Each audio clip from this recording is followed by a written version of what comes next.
like this poem, so I'm reading it again. Someone laughed at this line, so I'll punch it up.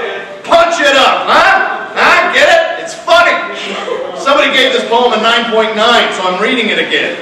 This is the poem that's going to win it for me. Do you like it so far? Someone told me that they like this poem, so I'm reading it again. Maybe this time that guy from HBO will see me reading that poem, and I'll get to read this poem on television, and then they'll know I'm a poet. That'll show my parents that I'm not wasting my time. I don't think my parents like my poetry, but that cute girl who I have a crush on liked this poem. She told me she liked it, so I'm reading it again. Should I be reading this poem now, or should I save it for the last round? What would Taylor Molly do?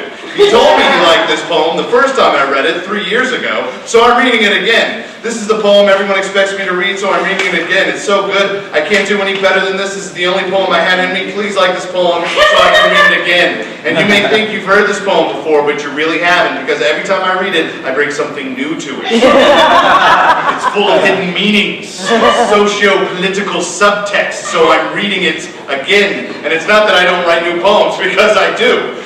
It's just that they aren't as sharp and brilliant as this poem, so I'm reading it again. It took me 8 years to perfect this poem, so I'm reading it again. And when you see the Rolling Stones, hey, you expect them to play Satisfaction, so I'm reading it again.